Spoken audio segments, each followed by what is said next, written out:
Can't stand the pressure. I've seen greater men than neither lesser. Broadcast live and heard around the world, you are now watching the most entertaining hour of radio on the planet. Welcome to the High Stakes Fantasy Football Hour presented by myffpc.com with your hosts Eric Balkman and Ferrell Elliott. The High Stakes Fantasy Football Hour is your home for analysis from the best players in the world. And now, because no one else was available, here are Eric Balkman and Ferrell Elliott. Solace in the scripture. Are we not all our father's sons? I became a man. Nobody ever told me what a man was. Thank you, ladies and gentlemen, and I'm totally sorry that we're having these connection issues tonight. We are live now. It is the High Stakes Fantasy Football Hour presented by the Fantasy Football Players Championship at myffpc.com, myffpc.com. Hi, hello, and welcome. This is the FFPC's High Stakes Fantasy Football Players Championship over at myffpc.com. I'm Eric Balkman, hsffhour.com, at Eric Balkman. At ERICBALKMAN. Oh my God, I can't believe I'm live. This is so wild that we're actually live tonight. So without further ado here, ladies and gentlemen, we are presenting the FFPC Players Championship Main Event Championship round and the Fantasy Pros Championship Players Fantasy Pros Championship Championship round tonight. Way later than we should, and I totally apologize for that. I don't know what's going on with my internet. The fact that we're live right now is totally unbelievable. So without further ado, I kick it over to the incomparable Players Championship KFFSC. God, I can't even believe I'm talking about this tonight. The KFFSC incomparable Players Championship Players Commissioner. It's Ferrell Elliott, ladies and gentlemen. I'm sorry. Ferrell, unbelievable that we're finally live tonight. And I'm so sorry it's happening. Holy cow. I have always wanted to do a show with Troy Aikman, and this is probably as close as I'll ever get. But, all you got to do when in those moments, Balky, is you got to say they really like that guy. And, I really like that guy. That's all you need to do. You're doing well. Good job, Balky. I wish I could do it as well as Troy Aikman has been doing it on Monday Night Football with Joe Buck. This is a train wreck tonight. It's an absolute train wreck, and I totally apologize. We got a lot of great guys in the message. We're doing fine, Balky. The Kentucky Fantasy Football State Championship is where to go. KFFSC.com, and we have the Sweet 16. We have the Super Sunday Championship going on. Super Bowl Sunday coming up in, I don't know, man. Soon. Just over two months. So about 2.5 months right now at the Caesars, Southern Indiana. Yep. I'm trying to get there. I don't know if it's going to happen, but holy cow, Ferrell, this is filling up fast. The luminaries of not only the FFPC and the KFFSC are filling this up. This is going to be a massive undertaking for you, and you're ready for it. It's going to be awesome. It's Balky, the sales have been a little brisk. Some new names in the room and guys that have been there before. We're seeking our third champion this year. Doc Hutcherson, defending champion. We've had Bednar and Stacey Perez won. And so it's a good group that are coming, and it's a great time to reflect on this season and get ready for that event. It's certainly not too early to draft because there's so much going on that when we get to it tonight, it's like an unveiling of next year. And those who have had a rough season like me, don't turn your back on what's going on in fantasy football right now. Pay attention, because these are some glory games as we finish these last 3 games of the season. Yeah, it's glory games. It's like, here's the thing. Like, you cannot win the world championship every year in the FFPC. You cannot win the world championship in the KFFSC every single year. However, what you can do is make a good showing and continue on to fantasy glory. Whether we don't pretend, Balky, to be a world championship. No, you should. We pretend to be a state championship but it's worthwhile winning. We're going to give you a trophy that you'll be mighty proud of, and we're going to make sure everybody knows your name. Hey, speaking of who's in the lead in the KFFSC, your old pals Carter Harrell and Derek Embry, who you've played auction leagues against forever, won main event team in the KFFSC. They made the playoffs first week.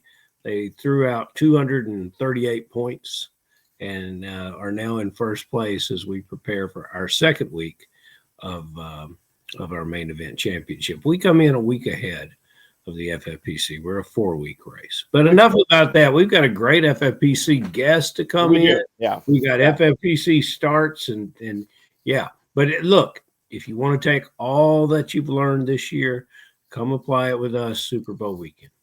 Super Bowl weekend is the place where you want to be at in the KFFSC in Louisville, Southern Indiana. That is where the center of the high stakes fantasy football universe will be. And make sure you're registering over at kffsc.com to play in the Super Sunday events.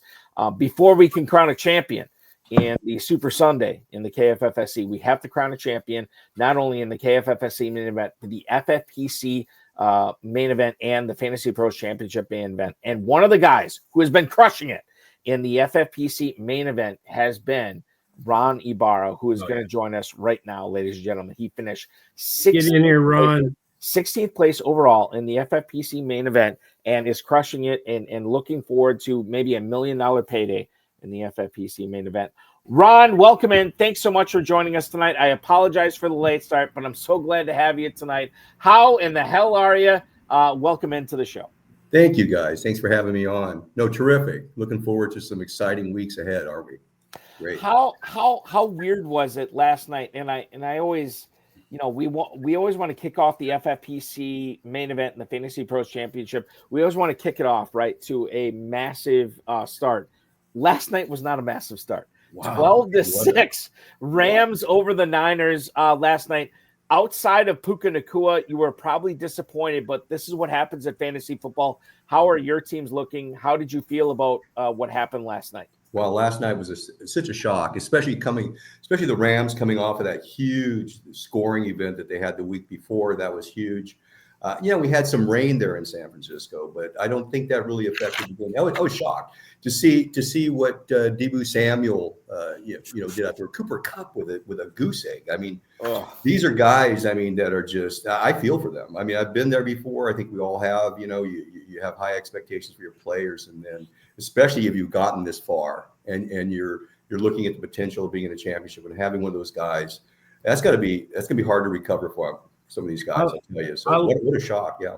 I like that new name, Deebo Samuel. I believe that's exactly where we should be with it. I'm debuting him for my third-round draft pick. Yeah. Ron, in football, sometimes we throw on a film to look at a prospect, and you say, well, look at that. I've seen 2 plays, and he's the guy. See, as soon as you started talking, listen to that velvety smooth voice, Balky. That was worth waiting for. I mean, you're a pro at this. Balky usually has this question. I want you to ask your regular question, Balky, about what goes on in the private world of our guest tonight and his business acumen. But I would also like you to ask him if he's got much broadcast experience. Oh, wow. Wow. Go ahead, Ron, and I'll let you answer that. I have a few more follow-up questions, but this is great to have you on tonight for sure. And I'll say this just before we go any further. My son, and I've said this on the show several times. My son, 11 years old. This is the first time he's playing fantasy football this year. He was going against George Kittle and Cooper Kupp last night. I have not seen my son light up like the world was on fire this morning. And I said, "Hey, son, Cooper Kupp got a bagel last night." Yeah, and he knew he didn't have anything in the first half, but to see what happened in the second half last night was unbelievable.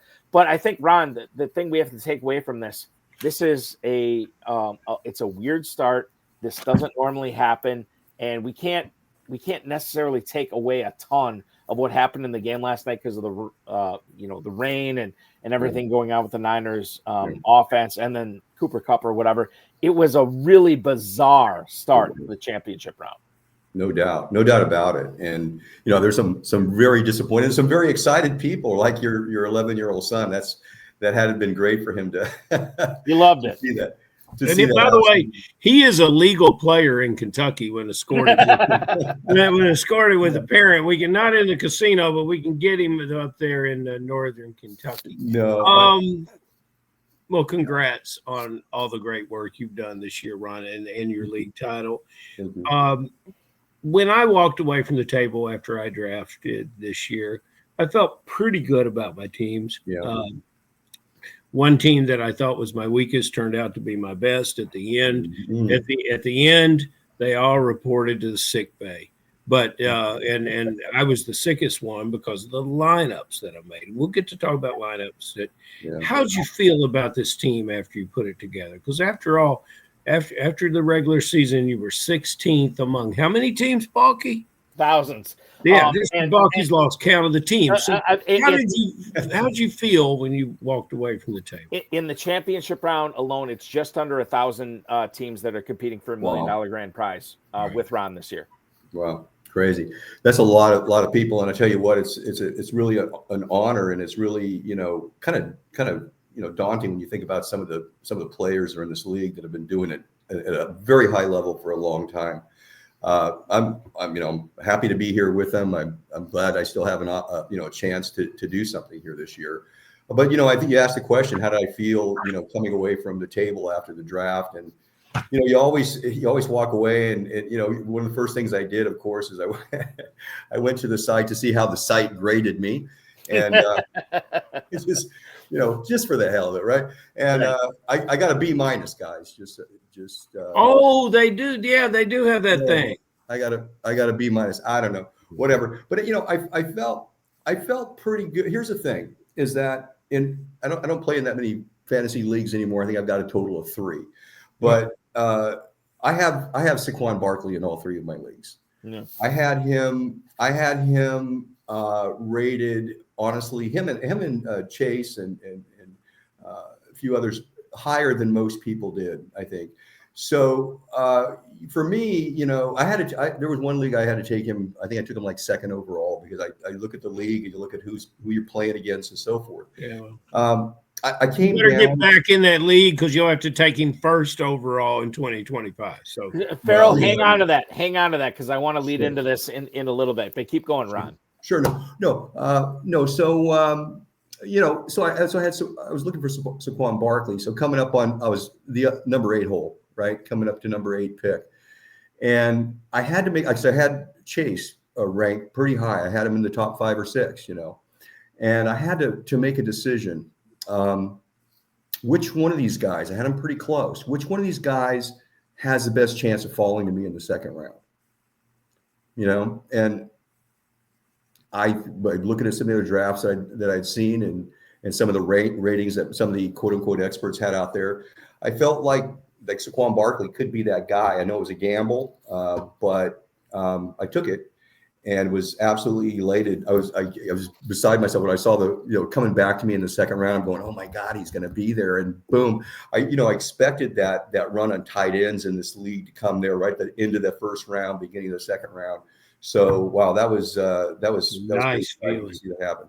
That was exciting to happen for sure. So Ron, I want to piggyback on that question. John Terry was the guest on the RotoViz High Stakes Lowdown last week, not this past week. Yeah. And I asked him, because he's an early drafter, and I said, when we flip the calendar to 2025 in January, who is going to be the 1st overall pick in FFPC drafts? Is it going to be Jamar Chase, who has been the best wide receiver all year? Is it going to be Saquon Barkley, who has been the best running back all year? Is it going to be Brock Bowers, who has been the best tight end all year? Now, little known fact, you have all those guys on your team that is competing for $1 million grand prize. You drafted all of them. Jamar Chase at the 108, Saquon Barkley at the 205, Brock Bowers at the 508. Fast forward, whatever, to the FFPC Fantasy Pros Championship and the FFPC Main Event in 2025. Which one of those guys is going to be the 1st overall pick? If you had the 101, would you take Chase Barkley or Bowers? I think Barkley comes off the board first. I think all three of those guys are going to go in the top 5. I think it's foregone conclusion that they all go in the top 5. But I think Barkley goes number 1. I think Chase could be number 2, number 3. And I think Bowers is there in the top 5 as well. And especially in this league, how it values tight ends, I think he's going to have to be in the top 5. And you have all these guys on this team this year. I mean, like when you've been drafting in the FFPC and high stakes leagues for a decade plus, is this the best team you have ever put together, considering that not only do you have Barkley, not only do you have Chase, not only do you have Bowers, you have an amazing team behind him, my friend, competing for this $1 million grand prize. Thank you. Yeah, no, it's terrific. Out of those 3 guys that I've got there, I have to tell you, I sit there and I think about which of the guys, that I was most proud of the pick. And I don't know that one pick makes a draft. I mean, we all know that. We've done this long enough to know that. But I have to tell you, coming down, I saw that tight end run, and I knew there was going to be a tight end run there in the first, second round. To me, that looked really muddled. I really liked McBride a lot, but I like the running back better. So I decided to wait a bit on a tight end. So and the guy that I had my eye on that I was really hoping that would drop to me to say round 4 or 5 was Kittle. He was going to be my guy. I thought Kittle was going to be the one that I'd take. I almost took him in the 4th round.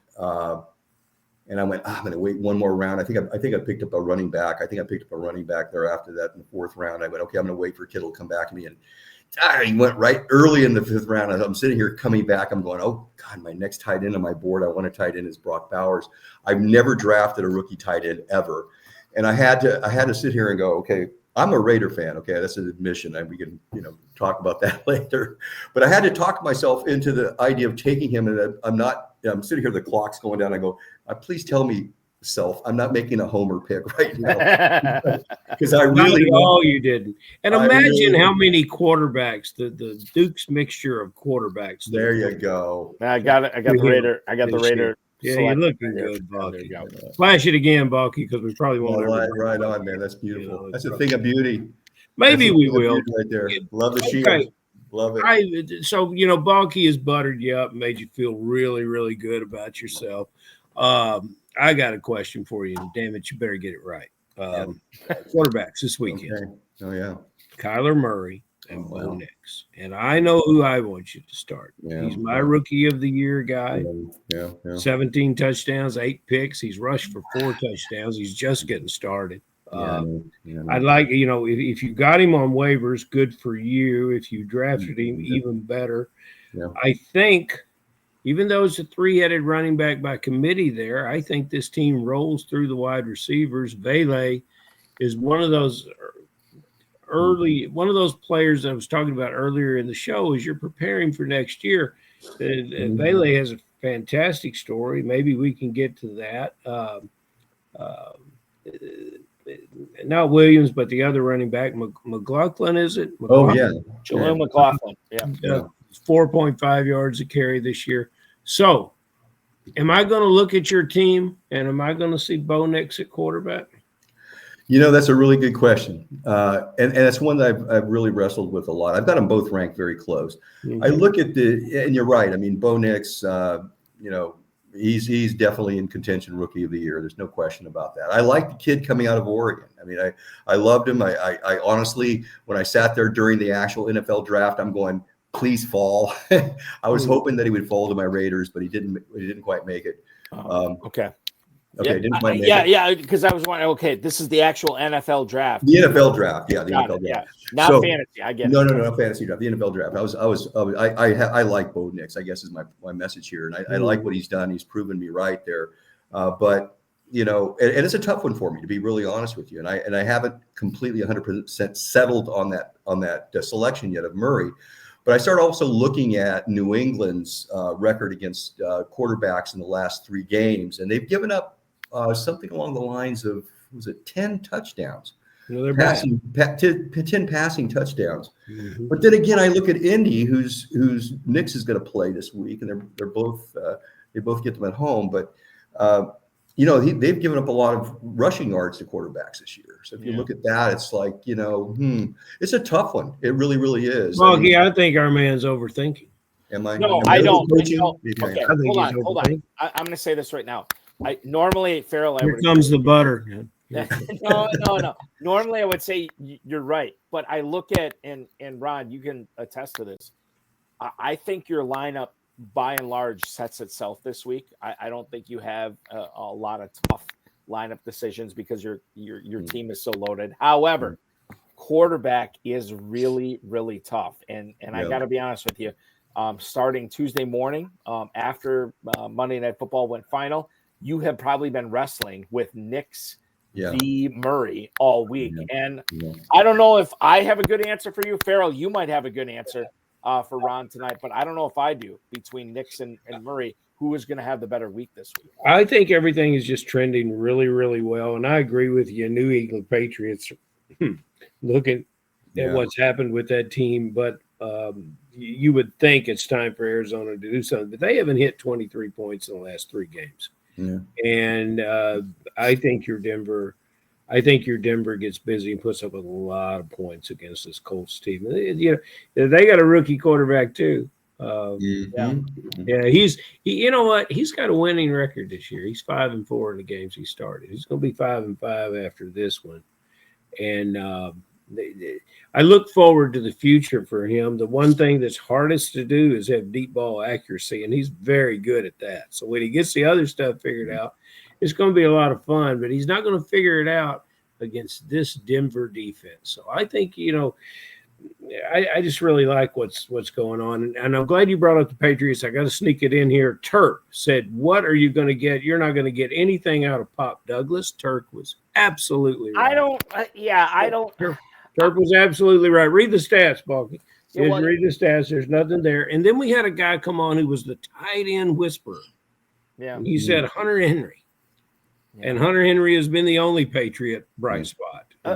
You say that, but Austin Hooper has been gumming things up for Hunter Henry. So but Hunter Henry's still getting that 40 yards a guy. He's doing all right. Yeah, I see what you're saying.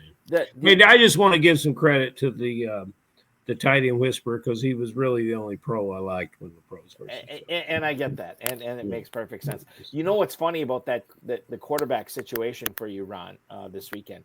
Bo Nix is a 4.5-point favorite at home against the Colts in a game where it features a 44-point total. But if you look at Kyler Murray, he is in a game where he is a home favorite as well. 46.5 is the total, but he's a 6-point favorite. So is that a negative game script for Kyler Murray? Is it also a negative game script for Bo Nix? I don't want to read too much into it. I don't want to have paralysis by analysis here. But when you look at Nix versus Murray, I think you have to, because this is the toughest decision you're making all week. And quite frankly, I don't know if you're going to make it before Sunday morning. I think your final. Think long, you think wrong, Balky. I get it. You're hurting our gas, Balky. No, it's a tough one. It's a tough one. I was hoping I would come to you and you guys would clear it up for me. Put Nix in is the easiest decision you'll ever make. Yeah. So Ferrell, you are unequivocally. Ferrell is saying Nix over Murray. Okay. All right. Okay. So we'll split the winnings, right? No, sir. You keep all of those. Oh, thank you for that. Okay. You can come to Kentucky and join some teams, though. Well, go to KFFSC. Listen, if you win this, or if you put up a massive point total this week, KFFSC.com is where to go and join us for the Super Sunday drafts, not only on Saturday but on Sunday as well. Hey, I want to ask. You got a Kentucky player to ask a question about? Do we? Should we ask? Hold on. Am I seeing question number 5 there? If you're connected. I am trying. My internet has been really bad. Well, it's that running back that plays for the Commanders. Okay. Let's do that. Yeah, Chris Rodriguez. So Chris Rodriguez. This is interesting because Austin Eckler was placed on IR. We know this is probably going to be a big Brian Robinson week. Before the FFPC waivers closed, you made a point of adding Chris Rodriguez on this team that was sitting in the top 20 overall heading into the championship round. Why did you make Chris Rodriguez a priority this week? Because I think a lot of FFPC players I shouldn't say a lot. I think a significant amount of FFPC players did the same thing. Why did you make this decision to make sure Rodriguez was on your team, Ron? I think, you start looking at this going towards the end of the year, and I think it's always been, one of the things that I try to do is pick up, fresh legs.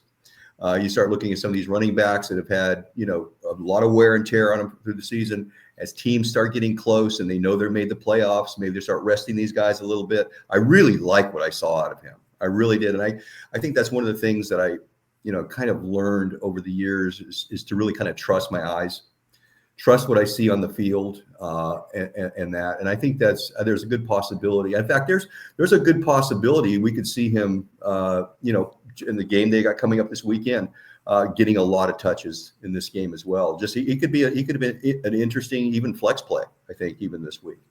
So I think that's really why I did. Did you pick him up on your team, or what are you hearing from others? Here's the thing. There was with the KFFSC, I don't know if I picked him up on a lot of my teams, but I know I did not have a whole lot of faith in Austin Eckler for the remainder of the season. Yeah. But I do love the Commanders, right? I love what Jaden Daniels is putting up this week. I don't know what's going to happen because they are massive favorites in this game, and it could be a massive Brian Robinson. That's what I'm saying, yeah. But to that point, when you look at the next 2 weeks, if anything were to happen to Brian Robinson, you're looking at some pretty massive games to whoever that lead running back is for the Commanders, which could be Chris Rodriguez. And I'm totally with you on this because Ferrell, we have seen this in the FFPC and the KFFSC to have these guys behind the guy, and I went heavy on Patrick Taylor this week in the KFFSC, just in case something happens. That's right. With Isaac Garendo, I have Patrick Taylor. Ferrell, this is how you win $1 million grand prize. This is how you win the grand prize in the FFPC and KFFSC, is having these players that, don't strike you as anything, but if the opportunity presents itself,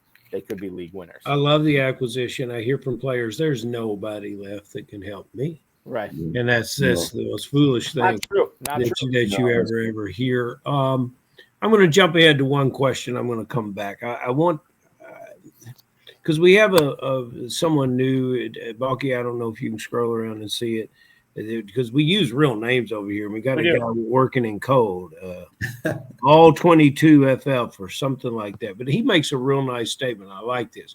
Made it into the playoffs in 2 FFPC satellites, trying to win that ticket next year to the big show. I am too. I love that. And I love a guy coming in there. And, when you look at your career, Ron, what's this going to change? If you have the success that we think you're going to have over the next couple of weeks, what's it going to change? How's that going to change in your approach to fantasy football? And what have you learned this year? Because it seems like you've made all the great moves and the right moves in the draft, and it seems like your team has stayed healthy. And it's just a lot of things, Brian Robinson, notwithstanding. It's just talk to us a little bit about that. What's the world look like going forward from you, and how has it been different this year? Well, how's it been different this year? I mean, every year, like you said earlier, you come out of the draft and you really don't know until the games start, what kind of team you have. I didn't really have a good, strong feeling until about week 5, how this thing was going to shape up, and that I had some, and Bowers really started coming through for me, and I started seeing that. But, I think really one of the things that I've learned is, number one, like I said earlier, trust your eyes, trust what you see on the field. And I think, never giving up. You made a really good point about how some people say, hey, and nobody else can help my team. There's nothing else out there in the waiver wire that can improve it. You've always got to stay diligent. You've always got to stay looking for guys. Like, look at Adam Thielen, for example. That guy. Guys like that are out there on the bench. A lot of people wrote this guy off. He's an old dude and that kind of thing. You've got to constantly work your roster. You've got to constantly look at every single nook and cranny to try to upgrade, especially when you're competing at this level. These guys are the best, and leave nothing for chance. So that's it, really. I think going forward, I think what it changes for me as far as how I look at fantasy football, I think it reinforces what I just said. It's but again, you said it too. It's one of those things where you really can't control it. But injuries are a big thing. I mean, look at the guys that drafted Christian McCaffrey, #1 overall, for God's sakes. I mean, the different players. Chris Godwin, I lost him in one league, and how that hurts your team. I mean, they're always got to be looking for ways to fill those voids. You've got to look for depth on your rosters. But I'll tell you what. You look at the roster that we have here this year, and I worked hard at it, no doubt. But honestly, look at the injury part of it. I've been very, very fortunate to avoid major injuries on this team. And that's something that, is not completely in your control. I mean, you can look at players, like you look at Walker, you look at different players that they're going to get dinged up a few times. Like, that's the reason I took Zach Charbonnet in the draft, because I know, here's Walker. These guys are on a good offense. I like the little spark here and there that I saw from him last year and being able to plug him in. So I think just reinforcing, what I've learned over the years. But I mean, it could have easily gone the other way with a couple of injuries in the wrong parts. It could have gone completely sideways. But all these years, here eventually, even a blind squirrel gets a nut once in a while. I don't think that's what's happening here, and I love that. And you think about Bowers, like if I had whispered to you, I said, you know what? I know that both the #1 and the #2 quarterback with your beloved Raiders are going to be on the injured list when you're in the fantasy playoffs. You probably said, oh, well, I don't want Bowers, But good players are going to step up and play really well. That's what I see in this. That's what I see in this Knicks quarterback. Quickly, is there any other difficult decision that you have this week? Well, I go back to, and I think it's clearing up right now for me, but I was looking at the decisions in my roster, and honestly, I know it sounds crazy, but I was actually looking at Evans early on. I think he's going to play. I think the questionable tag's been removed, but I'm looking at Evans going, oh my goodness, is this going to be the point where I plug in Thielen into my lineup? And I mean, that was one of the decisions that I was sitting here waiting to see what was going to happen with Evans, because if he wasn't there, or say, for example, Zach Charbonnet, the fine Charbonnet wasn't going to play the game, then Thielen would be in my lineup. So you can't get Thielen on the field despite everything that's been going on. I don't think I'm going to be able to get him on the field, but that would be the next close decision to make. Well, that's tough. That's a tough decision. I think what's great about this team, and Ron, you've been playing high stakes fantasy football for a while, but you look at your team for week 15, and we talked about the quarterback decision, Knicks versus Murray. Yeah. But outside of that, Barkley, Bowers, Chase. We talked about this earlier in the interview. These three guys could be the #1 overall pick in FFPC drafts next year. You have them all in your starting lineup this week. Not to mention Alvin Kamara, the aforementioned Mike Evans, Aaron Jones, Zach Charbonnet, who, by the way, is probably going to be starting on Sunday night because Kenneth Walker is doubtful. This is an amazing starting lineup you have, and if anything goes awry, you have guys like Jerry Jeudy, who went for 235 yards receiving a couple of weeks ago. Is Aaron Jones in the lineup as a flex? He's in as a flex, right? Ron, I'm looking at this right now. Yes. There's where your Thielen can go. Who's in a flex? Oh, Aaron Jones. You're thinking Thielen over Jones? Is that what you're saying? I'm not. No. Okay. Ferrell is thinking that. Well, that's because of Jones used to play for the Packers, and You're not going to listen. If you want to talk about it starting a former Packer, I'm not going to sit here and say that's not. Balky was over at Aaron Jones' place helping him move. Oh, is that right? Okay. Ironically, no way. No, I wasn't. Ironically, my 2 years ago, my brother who actually passed away in this summer used to work for a moving company in the Green Bay area, and he helped. You guys probably don't remember this guy, but Josh Jones was a former second-round pick at I think NC State. Ferrell, correct me if I'm wrong. Yes, sir. Safety for the Packers, and he kind of washed out. But my brother did help him move. And I have a bunch of Josh Jones Packers memorabilia in my basement, because when my brother's up, he's like, I don't want this stuff. Do you want it? And he's like, yeah, I'll take it. And so I have it in my basement right now. But listen, Aaron Jones is a completely different animal. I think the thing that's great about your lineup here is if you wanted to, and I'm not saying you sit Charbonnet because I think he's going to go on Sunday night, and I think he's going to have a really good game against the Packers. But going forward here, you have, Ron, a situation where if any of these guys were to get hurt or not have a great matchup or whatever between Barkley, Kamara, Chase, Evans, Jones, Charbonnet, you have Thielen on the bench. You have Keenan Allen on the bench. Will Dissly's not playing on this week, but Dissly is on the bench and going forward could be a flex-worthy play in week 16 or week 17. This is an amazing lineup. When you think about all the formulations of teams you've had in the FFPC over the past decade, you look at this team right now, starting the championship round in the top 20. Is this the best FFPC team no question. you've ever assembled? No question about it. No question about it. Absolutely the best team. And like I said, things have gone my way. You know, when a plan comes together, it's a good feeling. And I think that's kind of what I saw there. And to watch it in so many years, I mean, of playing this game, and you think you've got it nailed or whatever, and it just comes and kicks you right in the butt. So when your guys get hurt, so again, I have to tell you, it is the best team, especially at this point in the season. You know, with injuries and stuff to players, I'd have to say absolutely without a doubt. We have talked a lot about your team for sure tonight. Sure. I want to open this up to the rest of the Fantasy Pros Championship squad owners that are watching this tonight, the FFPC Main Event owners that are watching the show tonight. Hollywood Brown, he had his window open for the Kansas City Chiefs this week. And I don't know if anybody who made it to the championship round is excited to deploy Hollywood Brown. If you have Hollywood Brown on your team, if he was a vital cog on your team, you're probably not playing for $1 million. Right. However, for those teams that are playing for $1 million that have Hopkins, that have Kelsey, how much of a monkey wrench is Hollywood Brown going to throw to these Kelsey teams, to these Hopkins teams over the course of the next 3 weeks if he ends up getting into the starting lineup either this week or the final 2 weeks of the fantasy football regular season here, Ron? I don't think at all, really. I think if anything, not much. We always know Kelsey's going to get his. He's going to get his. I mean, we know Kelsey's going to get his stuff.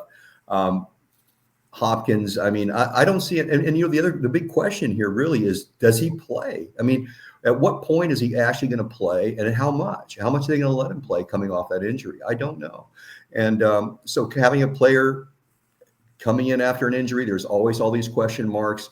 I really don't think that it affects those guys much at all with the Chiefs. I really don't.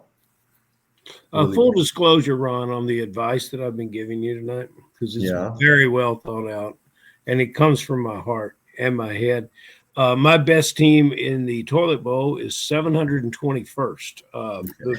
With a bullet. With a bullet. We got 5.1 out of Jawan Jennings last night. So I just, things are looking up, but looking up. We've had them all, man. I tell you, we have those years. But you keep going and you keep trying, you keep scrapping, right? Trying to put the best. I'm scrapping in the lesser leagues, and I'm glad I joined some of those classics. That's all I can tell you. So join the classics, fellas, in the spring.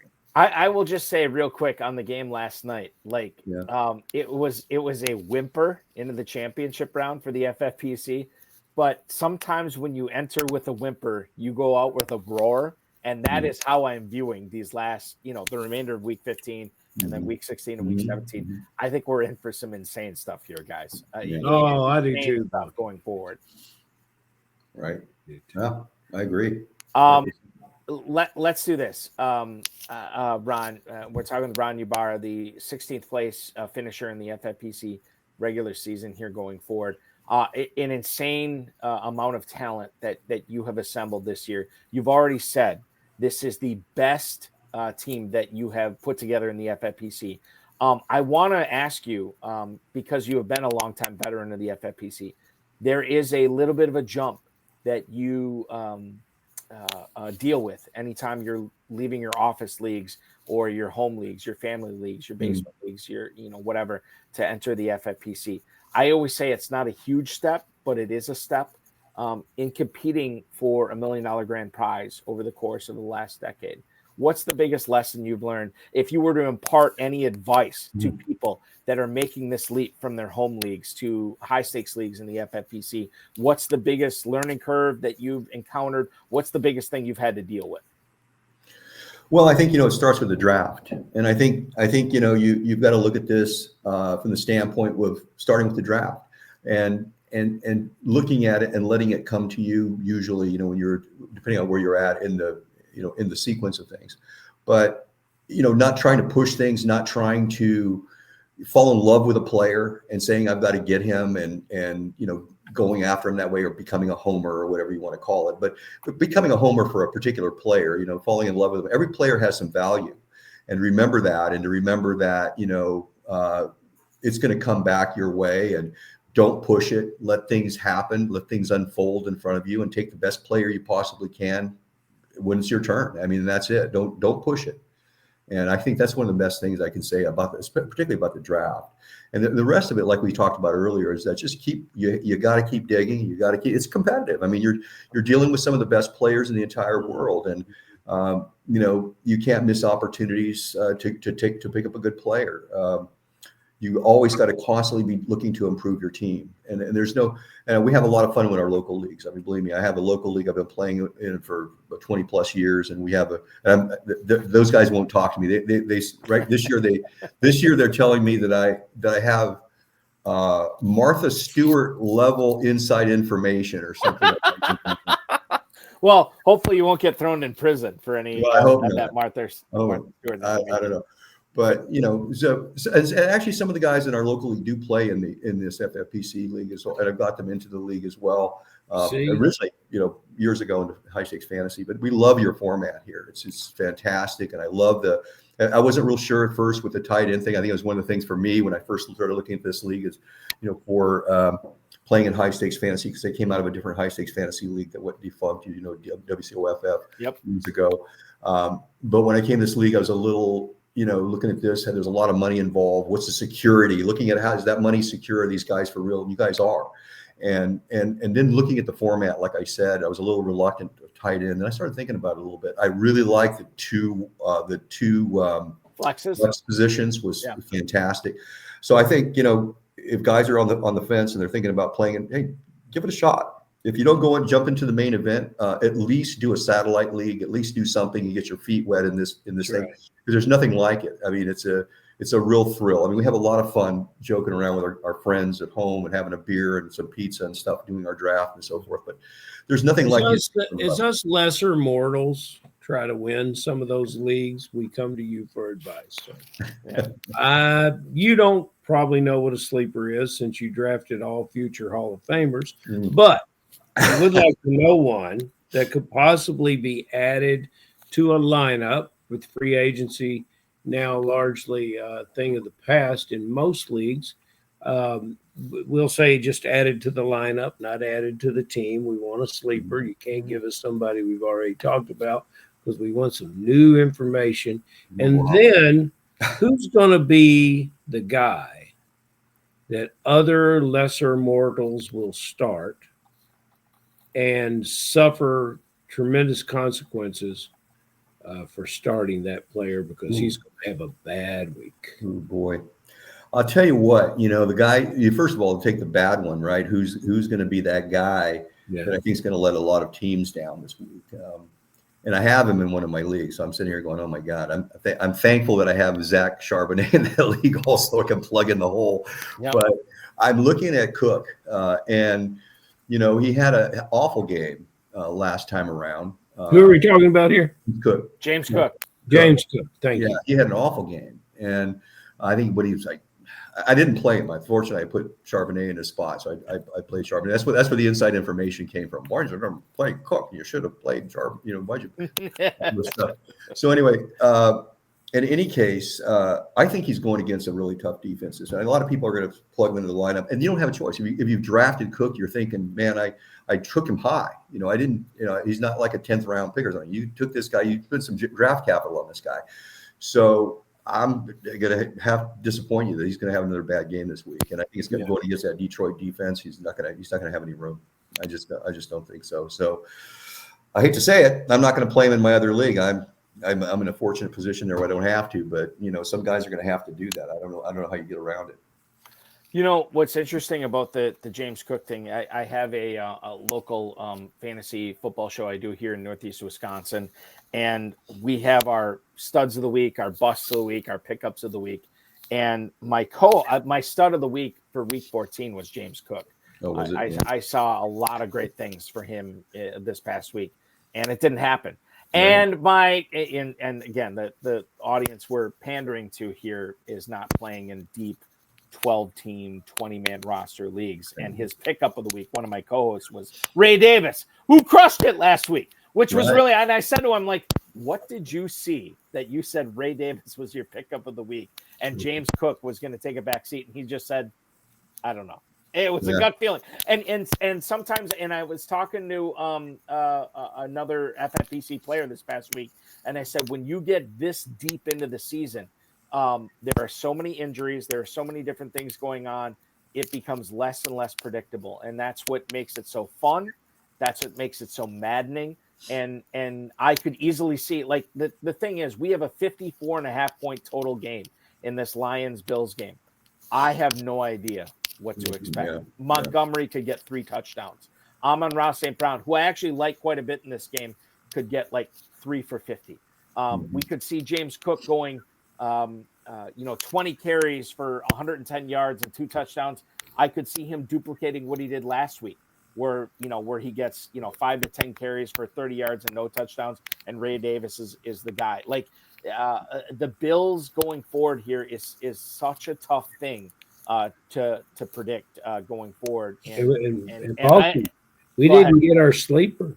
We didn't get. Yeah, no, I'm sorry. I was talking over. Yeah, go ahead. I didn't mean to interrupt you here, Ron. Hey, there's Jimmy Williams saying hello, by the way. Jimmy Williams always a great sleeper. Yeah, he thank you, Jimmy, to your kind words here tonight, that we welcome you in. Let me welcome in the sleeper for Ron Ybarra for week 15. What's that sleeper on? McMillan. Oh, yeah. Can we call him a sleeper? Yeah, because very few people are starting him. Yep. Very few people are putting him in there. I like him.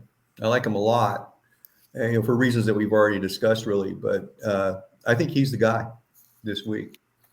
Get him in your lineups if you got him. Is there, because you have Cade Otton, you have Mike Evans, obviously you have the triumvirate at running back, and whether that becomes a triumvirate or not, I don't know, because Bucky Irving may not play this week, so maybe it's just Rashad White and Sean. We gave everybody White last weekend, but that's true. Yeah, we did. But Ron, what is it about McMillan specifically this week against the Chargers defense that? I know that. I think you're going to see throwing a lot of people. They're going to throw you'll see this happen. I think they're going to throw most of their strength towards Evans, and I think that McMillan is going to just take advantage of the situation. I think he's going to have a lot of single coverage, and I think he's going to really show off his skills this week. I just have a good feeling about it, and maybe that's it. I think I don't have him on any of my leagues at all, but I look at Evans, and I'm just, again, like I said earlier, I'm a little concerned about where he is physically, and I think that he may end up being more of a decoy this week. And that's kind of what I'm thinking. So we'll see. We'll see what happens with McMillan. Ron, I don't think you play any Dynasty with the FFPC. Do you play any Dynasty fantasy football? No, I don't. Okay. No, I don't. All right. So I'm going to leave this out here. This is good because we get a clean opinion here tonight. Ferrell, I'm going to ask you this as well. But Ron, when you think about next year, where Mike Evans is another year older, where Chris Godwin may or may not be a Bucket. Yeah, exactly. Year, how do you feel about Jalen McMillan in 2025? Absolutely. He's a future, I think. You look at Chris Godwin, like you said, you look at Evans. These guys are great, and especially in their days, and they're great football players still today, but they're on the downside of their career. Let's face it. It's Mother Nature's catching up with them, and I think McMillan has shown that he can be that guy. I really do. I like him a lot. If I were playing in Dynasty, I don't play in Dynasty. I haven't done it. I dabbled in it many years ago, but it didn't work out, and I wasn't. Maybe it was a format. I was with a group of guys that I know, but I'd say if you're looking at the future, what Dynasty is, I think he's going to be that guy, and I think Baker Mayfield's not going anywhere anytime soon. So I think he's got a bright future there in Tampa for sure. Ferrell, how do you how do you feel about Jalen? Yeah, I love that player. You had to demonstrate patience with him this year, and I think that's something to learn about all the rookies that you take in our season-long play with redraft or waivers, is because they're going to eventually get it. And this player, it's a little daunting task to come in with that team, even though it's a small market team. There's great expectations in the receiver room, and it takes a while to gel into that. So, yeah, and now we're seeing it on the field, and I love it. I love it when you see it. So I agree with that very much. He's a target. He's a target for Dynasty for me next year. Keep going, Ferrell. I'm sorry.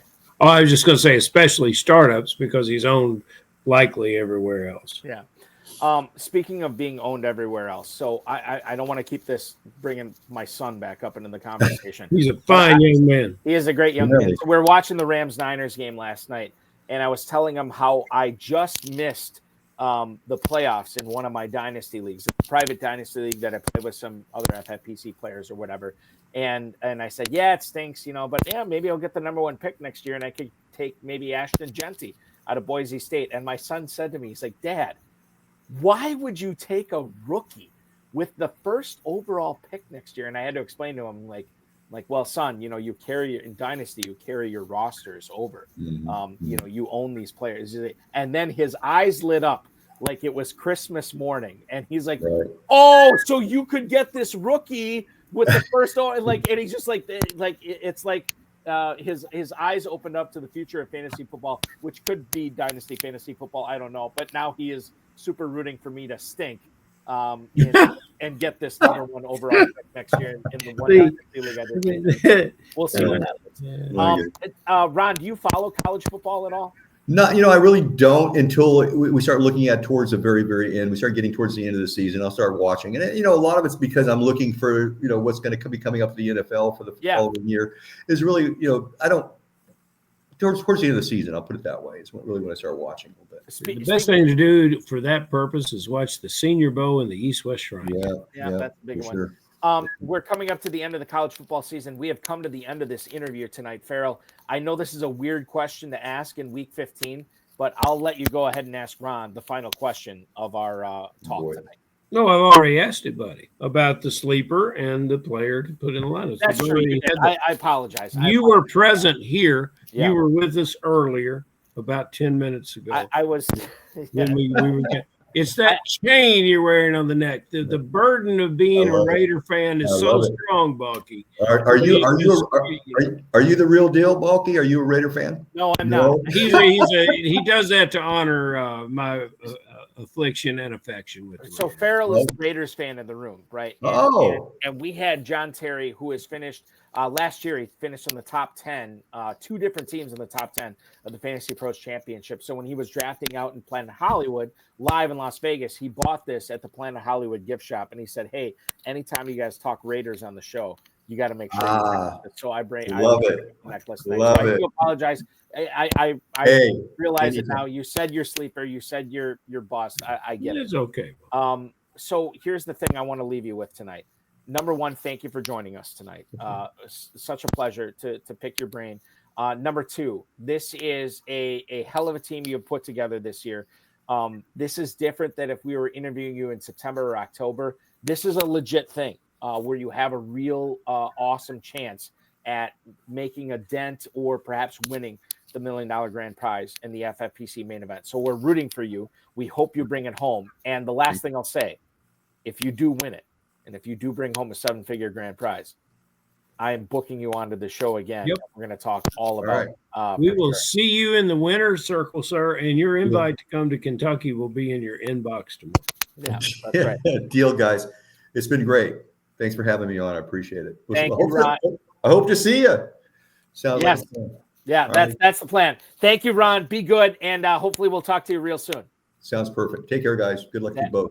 Thank you so much. That's Ron Ybarra, the 16th place overall finisher in the FFPC main event regular season, a guy who is making a dent and perhaps winning. Ferrell, we're into the season where we could be talking already with these 7-figure winners. Yeah, I think we might have. I think we might have tonight. You know, and all those, anyone who wasn't in the Niners and Rams, but you know, those guys shot up the board last week. Yeah. And now, you know, if you still got 600 minutes to play and you did not deploy anyone, you know, some of those guys who did are going to fall back down, obviously, and it's going to be a lot of flux in that leaderboard. It's going to be very, very fun to watch. You got any rapid fires for us? Well, I know that's why Jimmy Williams tuned in late. Yeah. He loves the rapid fire. We're going to get the rapid fires in a second. I want to selfishly ask you a question here. Oh, I have been historically, we get to this point of the season. I don't get that concerned with snow. I don't get that concerned with rain. Like weather doesn't make a whole lot of a difference for me. However, wind does. Like when you get these 40-mile-an-hour wind gusts or whatever, I perk up. I maybe missed the boat last night because you had a lot of rain going on at the Big Denim at Levi Stadium in Santa Clara last night, and it affected both teams. We didn't see a touchdown all game. We saw 6 field goals and I believe like 77 punts, something like that. When we get down to just, you know, rain games this late in the season, I was wrong last night. It clearly affected both teams. Yeah. Do you change your lineups based on this heavy rain that we saw last night? If I have a lineup like Ron has, and I don't this year, but yes, I did. I took Debo out, but I think I would have done that if it was a bright and full moon, shiny night. Some teams are equipped to play in the rain. Neither of those teams are, especially in snow. People get freaked out by snow, and they shouldn't, especially if you've got offensive players that are playing in the snow. And you've got to remember that. If you've got a defense that's defending a team, get that defense on the bench, especially here in Kentucky. But get that defense on the bench if you can, because you don't want a defense that plays in the snow. What was unusual about last night's game is that the first half ended with that torrential rain, and it immediately, as soon as the clock went to triple zeros, it quit raining. I mean, even they were gathered underneath the stands for the halftime show, and then the analysts and the announcers, the 4 of them, just walked out on the field and did the halftime show from the side of the field. So it was just a really, really weird night last night, and you know, I felt sorry for the players, and you know, players get injured, players get frustrated. It's a rough call playing in that. And you know, the Rams did exactly what you needed to do. They handed the ball to their running back repetitively, and you know, they had some good breaks where the quarterback stayed on his feet just long enough to get the ball to some receivers. It's great. I think if you look at what happened in the game last night and you look at the final stats, I think George Kittle was fine based on, you know, what you're used to with him. I think Jawan Jennings was semi-okay. Not the greatest, but okay. I get it. Kyron Williams, fine. Puka Nacua, fine. The outlier for me, what the hell happened with Cooper Kupp, Ferrell? And I bring this up only to say that Nacua had a really good game. Are we seeing, and I don't like to bring this up because I love Cooper Kupp, are we seeing a changing of guard at the Rams receiver totem pole where Cooper Kupp is starting to become an afterthought, or was this just an outlier game? It was very much an outlier game. No, he's not an afterthought. He's worked hard on his body to continue to contribute in football. Now Tom Smith just made a cardinal sin of using that word washed, and you know, this player is far from washed. So come on, Tom, you can do better than that. Debo Samuel, there's still life for you. Yeah, Debo Samuel is going to be fine as a football player. He's not going to be your 3rd round draft pick, but hey, we gave everybody Pollard last week too, and they were all talking about him being washed. What's happening with him this week, because he did not practice again today at Ferrell? This I don't know, and I really hate the idea. I'm hoping it's just rest, because you know, he was a 100-yard rusher last weekend. I think Spears has become an interesting flex. Your primary or secondary flex in the FFPC, because Pollard did not practice again today. We'll see what happens with Tennessee going forward. Let's do some rapid fire here. Okay. The one thing I want to, I'll bring up Jose Rodriguez right now on YouTube, who wants to know who's playing Breece Hall this week. Breece Hall, who I kind of gave up on. I didn't think he was playing at all this week. And then we hear interim coach for the Jets, Jeff Ulbrich, saying, hey, they're hopeful, and we'll see what happens for him on Sunday. The Jets are at the Jaguars, Ferrell. I think the biggest takeaway I have right now is, if you have Breece Hall and he's active, you sort of have to play him. But this is great for Braylon Allen, Isaiah Davis owners, because if Hall is active, Allen's an easy sit. Isaiah Davis is an easy sit. I don't know if Breece Hall becomes an automatic play, but it does clear up the stuff that's going on with the Jets running back core right now. Just proves you can ruin your draft in the first round. Okay, so that's Jose Rodriguez's question here. Let's go to let's see who it is. Howie in Oakland, New Jersey. Jaden Reed or Jamison Williams? Jaden Reed, one target for him on Thursday Night Football last week against the Lions. Jamison Williams, who was the best receiver over Amon-Ra St. Brown against the Packers last week. And they are in this 54.5, 55-point total against the Bills this week. Bills and Lions, a massive fantasy football game. I don't like sitting Jaden Reed. I don't like the idea of sitting Jaden Reed with Ferrell. You look at how he has been used, or maybe more importantly, not being used, not being game planned at all, not being brought into the offensive attack, be it not only as a receiver, but as a rusher. We've seen him manufactured as a gadget player over the course of the season here. He didn't get any of that against Detroit. I don't know if it changes this week in Seattle on Sunday night. So, yeah, I think I'm sitting Jaden Reed in favor of Jamison Williams this week. Well, easy. That's an easy one. If you don't know, no one knows, because you are the radio voice of Wisconsin. But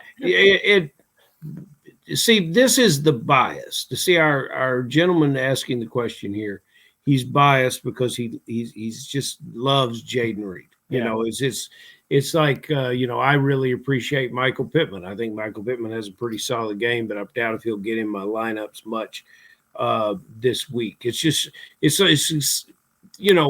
Deebo Samuel. It's been a terrible year. Ray McLeod's on waiver wire, and Ray's got more yards receiving than Deebo Samuel does this year. The Baltimore Ravens fans will tell you, we love Flowers. We just, we kind of shrug at Bateman. Look up their stats. It's the same guy. They're the same guy. I think Bateman's actually scored more touchdowns. So that's what's in our mind. This is an easy choice. Jamison Williams, get him on the field. This is what you need, because, Buffalo's going to do what they can do best, is try to take away that run and pressure that quarterback. Ball's going to leave the quarterback's hands very quickly. It's going to be with Williams, and he's going to run after the catch. That's the easiest one we'll get all week. Tight end question here from Dave in San Antonio. It's going to be Juwan Johnson or Kyle Pitts this week, Ferrell. Kyle Pitts is listen, I'm kind of out on him going forward, and maybe I'm one of the last people to be out on him going forward.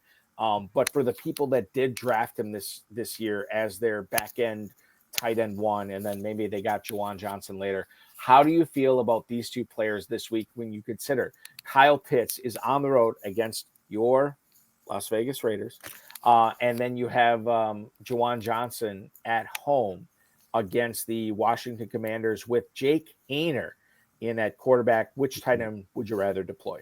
I think Jake will be smart to get this ball in his tight end's hands. There's just a lot of tight end talent that gets on the field down there. So I'm going to go Pitts against the Raiders, a team that Atlanta must win a game against. And the Raiders are really, really slim in the defensive side, and they're having a hard time.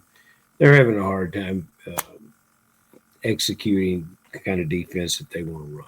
Now, if Pitts doesn't do it this week, let's say never again. I'm already at never again. And I can understand why everyone is. I truly am. I can understand.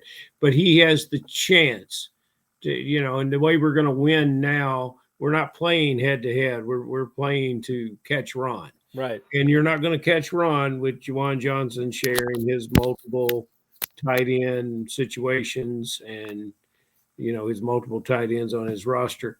But with Pitts, you got a chance. I said never again, Ferrell. And I'm just going to throw this at you. The Kyle Pitts supporters, the Kyle Pitts stands, as the kids say. You know what their excuse is going to be in 2025? Oh, Kirk Cousins isn't the quarterback anymore. Now we got Michael Penix. Penix is going to unlock Kyle Pitts. I'm just realizing – I'm saying this as I'm realizing it right now.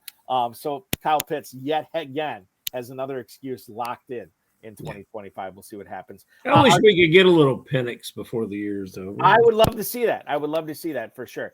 Bill Hollywood, our mutual friend, receiver question here. Who's going to have a better week 15? Is it Zay Flowers or is it Amari Cooper? Now, again, Amari Cooper is on the road in Detroit with this 54.5-point game. I get it. You want to start as many Bills and Lions as you possibly can this week. Yet Zay Flowers is going to be on the road against the Giants in a negative game script. The biggest point spread we have seen in 2024, with the Ravens being a 16.5-point favorite against the Giants. And you say, well, Balky, why would the Ravens throw it to Zay Flowers? They won't have to. Well, they might do it in the first half. And that's the question here.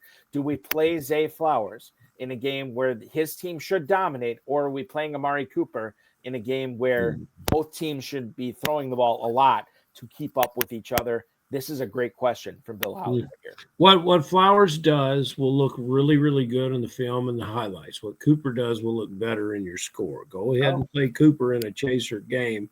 They're going to have him perform. And, we like getting – where are they playing this game, Balky? Which one? The Bills and the Bills. That's in Detroit. Yeah, we like getting players inside on the carpet. And that's a very, very big thing. Here, you're playing that Giants team that's perfect 0-7. You don't know what that's going to look like and who's going to play in it, and we talked about this with Flowers, and I'm a big Flowers fan. I said he's the player in the league that most reminds me of Tyreek Hill, but a big successful year for Flowers is 60 catches, and if he got to 75, it would just be magical. And where is he now, Balky? Can you tell us? I know we're not rapid firing anymore. No, we're not. Yeah, but I would know where he's at on the season. Yeah, total catches so far with 3 games left, because I don't think he's going to get to 75. I don't think. So right now, we're looking at 60 catches for him. Well, he might. Yeah, he might. So there is a chance. You have he's got 4 weeks. He'll get there then. So, and that's a magical season for Flowers. And I'll tell you this too. He's going to get to 1,000 yards. He's only 137 yards away from 1,000 yards. I shouldn't say he's going to get there. I feel pretty confident saying he's going to get there. Only 4 touchdowns on the season, Ferrell. This means that he's probably going to be a nice little buy in 2025. Oh yeah. Don't ever quit on him. He's always drafted a little higher than his production. 1,000 yards for a receiver in this is not that much anymore. Right, exactly. 65 yards a game, 60 yards. I don't know math. We're not going to get into math on the show. Not going to get it late in the show. But I'll bring up this quarterback question from Sam in Bridgeport, New York. Justin Herbert practiced in full today. And he is no longer on the injury report. He is a full go against Tampa this week. Ferrell, would you play him against the Buccaneers this week? Or, as Sam in Bridgeport is asking us, would you play Bo Nix this week? Sam, you better get that Bo Nix in your lineup. You better do it very, very quickly. Okay. It's McConkey. Without McConkey, and if he gets McConkey, better. If he doesn't, he's a 200-something yard passer.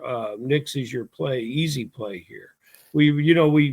Herbert barely got drafted very late because the coach is going to run the ball. Well, he's going to have to continue to run the ball.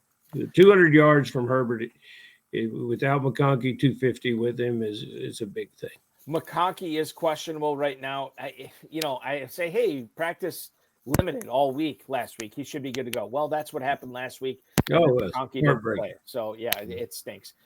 Knicks is a 4.5-point favorite at home against the Colts this week in a 44-point total that we're looking at in the late window on Sunday afternoon. The last question we have this week is from, I have it right here, Jeff in Newark. Isaiah Pacheco or Tyrone Tracy, Ferrell, this week. If you can only play one of these running backs, is it going to be Pacheco, who is obviously going up against the Cleveland Browns, or is it going to be Tyrone Tracy, who is going up against the Ravens in a massive negative game script? What you do know, Tyrone Tracy, one of his calling cards coming out of the University of Iowa last year was catching passes. He should have the opportunity to do that. With no Drew Lock at quarterback this week, it's going to be Tommy DeVito. You have one choice here, Pacheco or Tracy. Which path are you going down?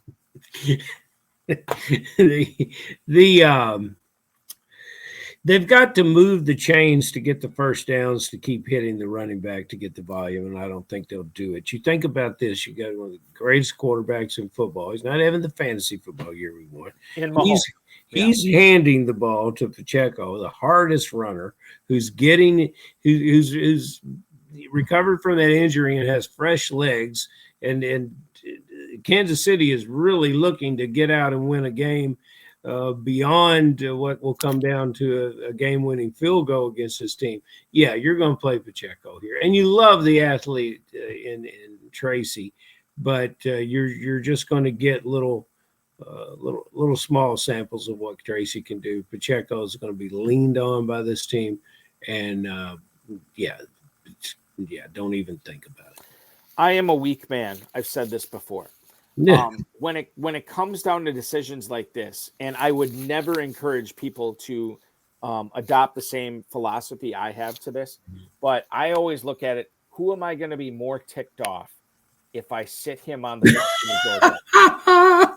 which is a terrible way to look at it. You can't live with yourself, Buck. No, it's a terrible way to play fantasy football. But I'm going to tell you this. If I bench Tyrone Tracy and in favor of Isaiah Pacheco and Tracy goes off, I'm kind of like shrugging my shoulders like, that's fantasy. But if I bench Pacheco and he goes off and Tracy does nothing, I will be like, why am I even playing this? So for me, I'm playing Pacheco and I will live with the consequences at that point. So that's how I fall in on it. And I'm glad we took separate pass, Ferrell. Yeah. We're arriving at the same point here. And over Tracy. We did. Speaking of arriving at the same point, we want to arrive in Louisville, Louisville, Kentucky, Southern Indiana, Caesars Casino in Southern Indiana for the Super Sunday, the drafting that is going to be going on the Saturday of Super Bowl weekend, the drafting that's going to be going on the day of the Super Bowl this coming February, when undoubtedly my Green Bay Packers will be playing in the game. I don't know how. I just have a feeling. In any event, that is the place to be. KFFSC.com. Go ahead, register for those drafts, book your flight, get your hotel, and draft. Like you already said last week, we are over half full on these drafts, and there's going to be a lot of FFPC and KFFSC luminaries. Tom Smith joined tonight. Tom Smith, there you go. Who is sitting in? I think he was sitting in the top 20 heading into the championship round of the FFPC main event. So he'll be drafting there. A lot of these really talented players, you can pick their brains, you can compete against them, and maybe win big prizes in the KFFSC. KFFSC.com is where to go. It's going to be a really fun event, man. Thank you, Balky. Yeah, we will. Our viewing party is a big blast once all the draft is over. And it's just a great time to be together. I used to, for 14 years straight, sometimes I would go to Super Bowl week in the city and do the work, and then I would leave for Las Vegas, and that's where I spent it for 14 years. And I wanted to come with something, tradition for our people, and we're getting there. I think everybody, and it's a $10,000 grand prize this year. My buddy Fenton starts the week in first place. We have guys that play in both leagues that are doing very, very well in it, and have multiple teams in it.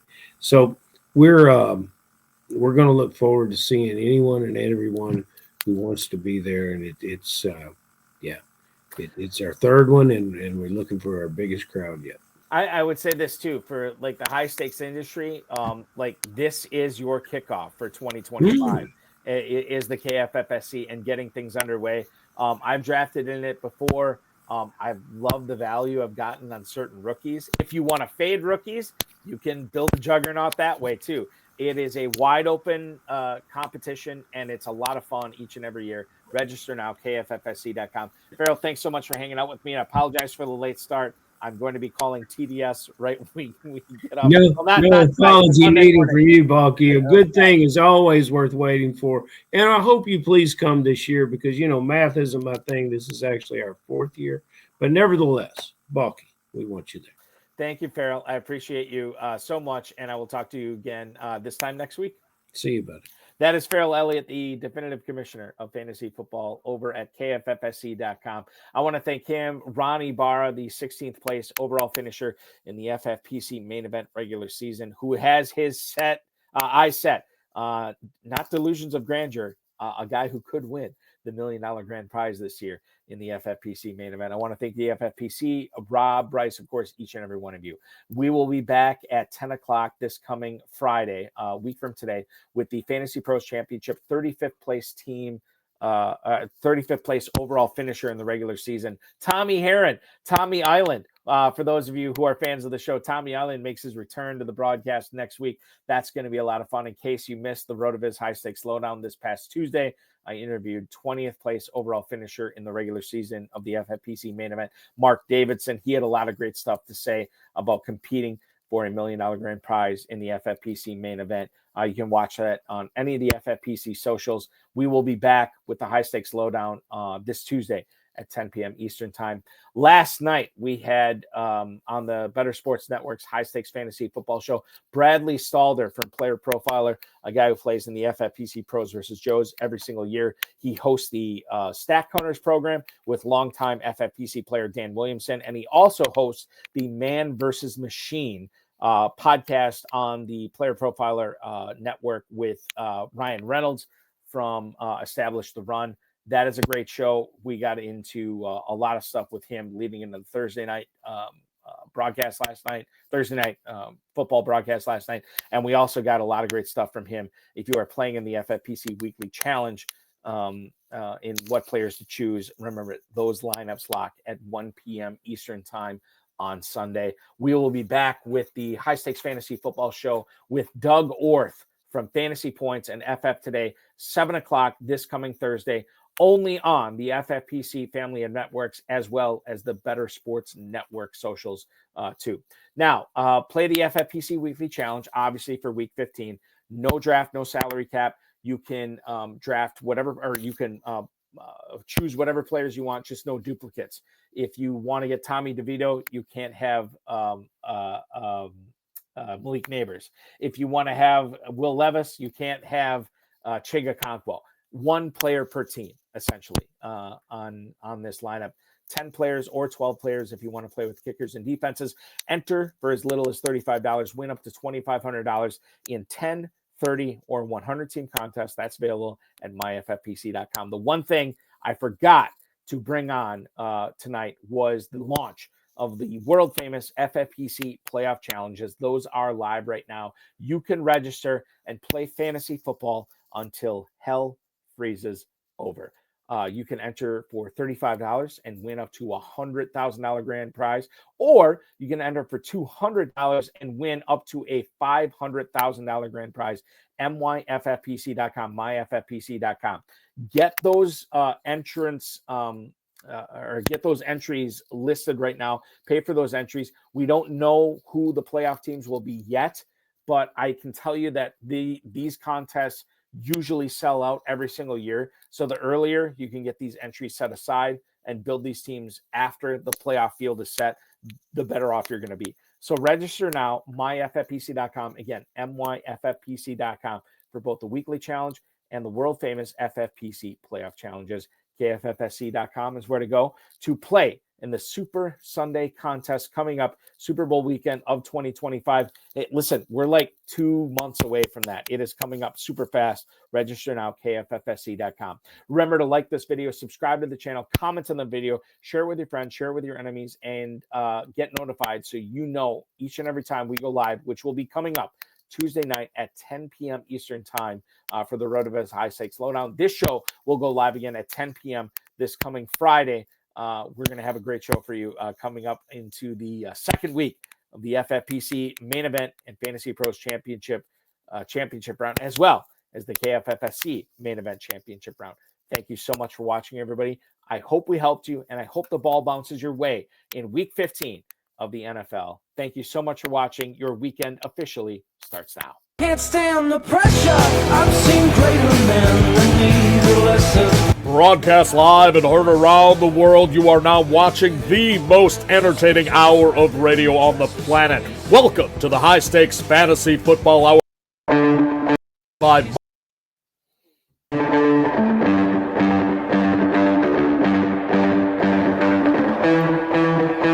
This has been another episode of the High Stakes Fantasy Football Hour presented by myffpc.com.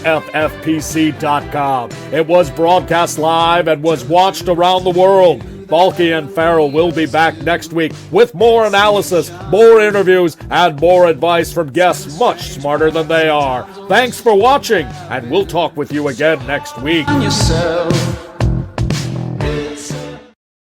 And ladies and gentlemen, I want to thank you for putting up with so many technical difficulties on the show tonight. I apologize for the late start. I don't know what happened with my internet. It's been awful. And I'm so thankful that it actually came together where we didn't have like choppy video or anything tonight, which was great. Thanks so much for watching and putting up with everything tonight. I truly hope the ball bounces your way, whether you're playing in the FFPC, the KFFSC, private leagues, your home leagues, or whatever. We are into the fantasy playoffs. Let's make this a season to remember. Go out and get it, and tell us all about it here on the High Stakes Fantasy Football Hour. We will rejoin you again next week, 10 p.m. Eastern Time, with Tommy Island, Tommy Heron, Ferrell Elliott, and myself, bringing a Bafo show together for you a week from today. Good luck in Week 15, and enjoy it, everybody.